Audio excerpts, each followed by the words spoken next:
Olá pessoal, tudo bem? Dando continuidade ao nosso modo de estudo remoto na disciplina de Sociologia, hoje nós vamos avançar nesse estudo do princípio da história da Sociologia. Hoje nós vamos dando esse passo a mais no conhecimento sociológico, vendo os clássicos da Sociologia, certo? Nós já vimos lá no princípio, como foi que surgiu, por volta do século XIX. Vimos a condição social que possibilitou esse surgimento da sociologia. Vimos a importância dos filósofos, que foram os primeiros, de fato, a começar a discutir esses temas que incomodavam a sociedade. Vimos ali também a influência de um filósofo sociólogo, conhecido como o pai da sociologia, chamado Auguste Comte. E hoje nós vamos ver então os clássicos da sociologia. Mas antes de começar, eu queria pedir para vocês, pessoal, que vocês assistam a aula toda, porque pelas visualizações que eu tenho, eu vejo a média mais ou menos de minutos que vocês gastam nos vídeos, certo? E aí também pelas respostas que são dadas nas atividades, eu vejo que vocês de fato não viram, não assistiram os vídeos. Uma vez que as atividades, as perguntas são respondidas no vídeo. Eu tiro as perguntas da aula. Se você assistir a aula, inevitavelmente você vai acertar as perguntas. Tá certo? Então, pessoal, vocês que assistam, respondam, porque todos que estão respondendo lá na plataforma do Classroom, as notas estão sendo colocadas já nos bimestres. Né? O pessoal que fez o primeiro bimestre, por exemplo, já estão sendo todas atualizadas as suas notas já no saber, as notas do primeiro e do segundo bimestre. E no terceiro bimestre, possivelmente quem estiver com as atividades já em dia estará tudo tranquilo.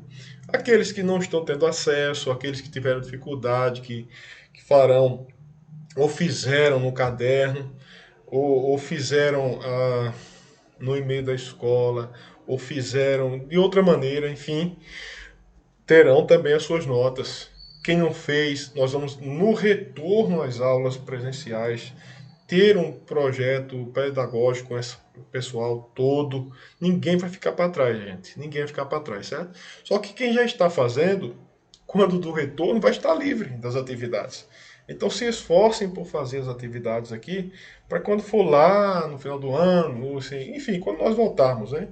Nós não sabemos exatamente a data, vocês possam estar mais tranquilos, certo? Enquanto nós, professores e os alunos retardatários, estaremos todos ali fazendo as atividades para fecharmos os bimestres, tá bom?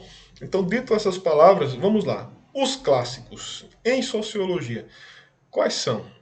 Basicamente, nós temos aqui os clássicos, né?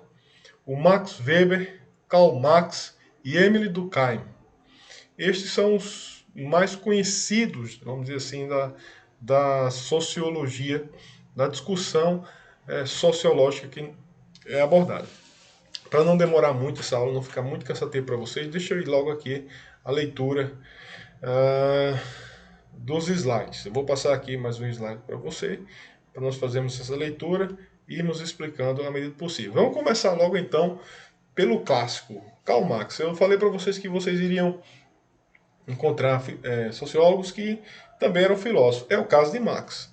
Marx transita nesses dois campos do saber, do conhecimento, que é a sociologia e a filosofia, porque pensa, na verdade, uma filosofia que não seja acomodada apenas em discutir teorias, como Marx vai fazer uma crítica, na verdade, a todo o sistema filosófico até aquele momento que pensava em os conceitos do mundo, os problemas do mundo e deixava então tudo isso só no campo do pensamento. Marx vai na sua crítica dizer, ou na sua crítica ele diz, né, que o que importa na verdade não era pensar de forma abstraída do mundo. O que importava de fato era mudar o mundo, era mudar a realidade. Né? Quer dizer, o que importava era a ação concreta. E por isso, Marx tem um grande peso na história da filosofia e também, especialmente, na sociologia. E como está aqui escrito, olha, vou ler aqui com vocês. O sociólogo alemão aprimorou as ideias de Auguste Comte e criou sua própria visão da sociedade e da sociologia. Marx analisou o capitalismo, a sociedade industrial e a luta de classes, emitindo opinião crítica a respeito destes e em suas obras. Dentre... só um minuto. Passou aqui. Voltando. Dentre as suas principais obras estão o Manifesto Comunista, de 1848, que propõe a fundamentação do Estado, do socialismo científico, e também, talvez a mais conhecida, o Capital, de 1867, que faz uma análise do modo de produção capitalista. Nós vemos lá, nas aulas passadas, que um dos fundamentos para o surgimento da sociologia foi justamente a questão da implantação e do avanço do capitalismo, né? Depois das revoluções que houve, da Revolução Francesa, questão da Revolução Industrial, e como o processo do capitalismo foi importante para que nascesse também o pensamento sociológico, uma vez que a sociologia analisa justamente os impactos que o capitalismo traz consigo. Indo adiante ainda com relação a Marx, a relação dele com o capitalismo, observe. Para Marx, o capitalismo desvirtua o trabalho humano, promovendo as desigualdades e a exploração.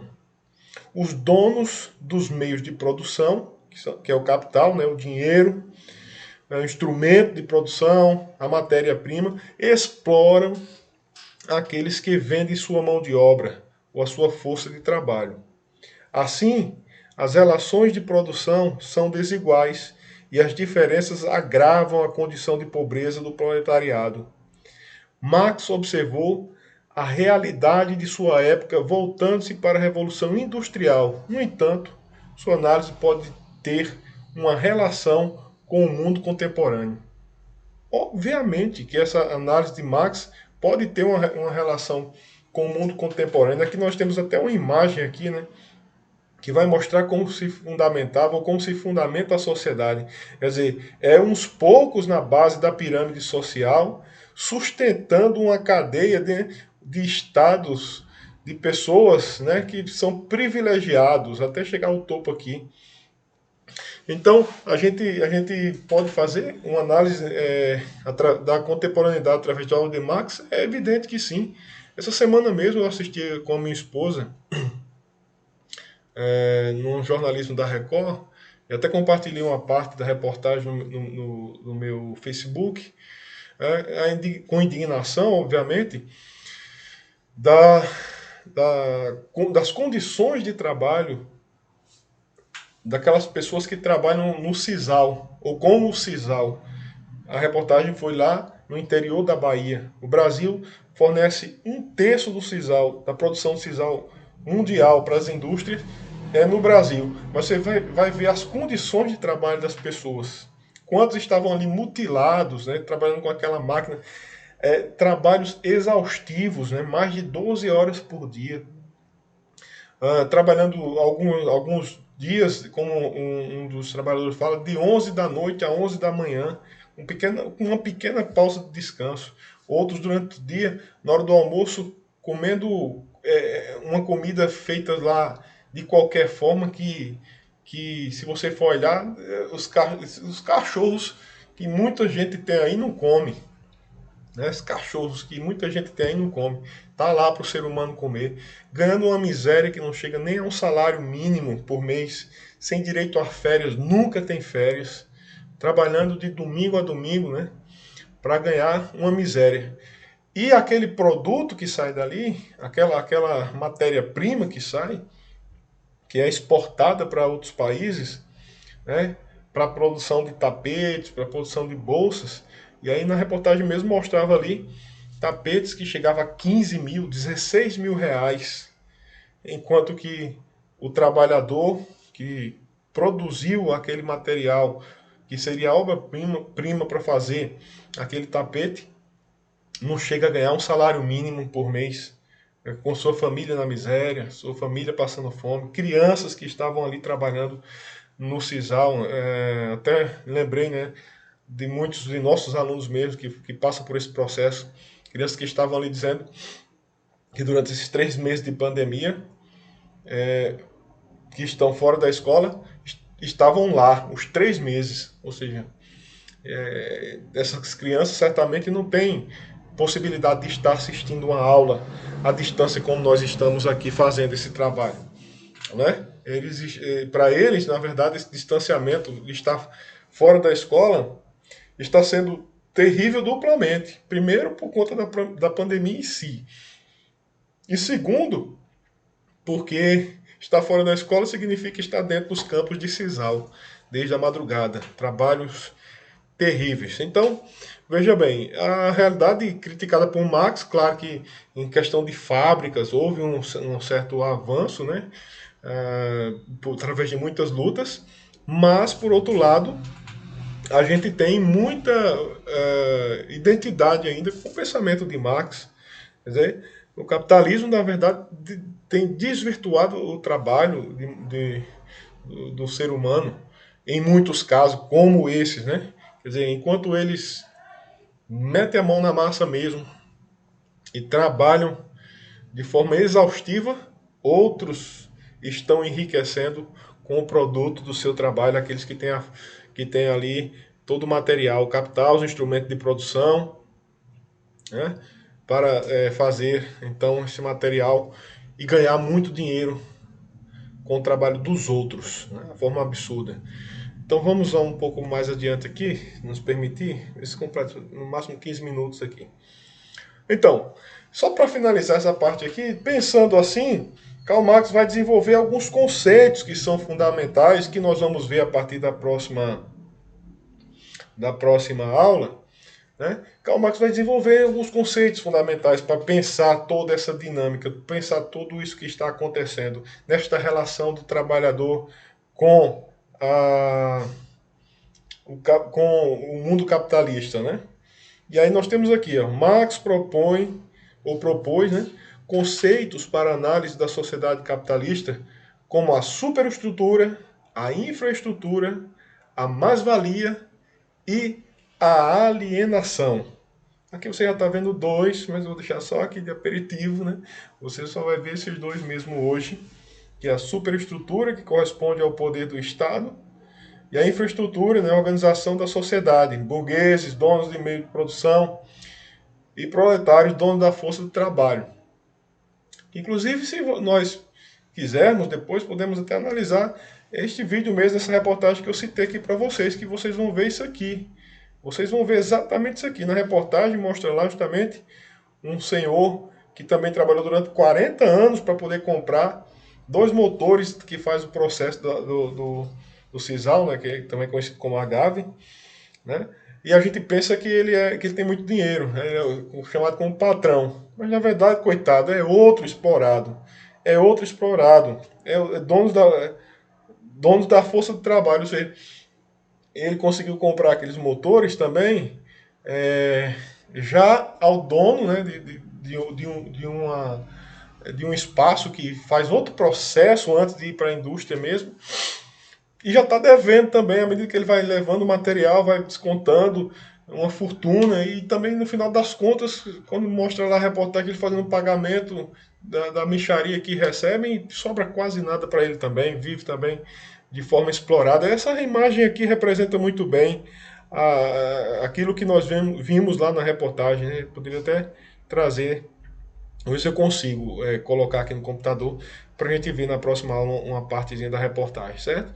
Tá aqui, ó, um trabalhador, outro intermediário lá que está querendo também se dar um pouco melhor, mas está também sendo sufocado por uma força maior que está esmagando o trabalhador.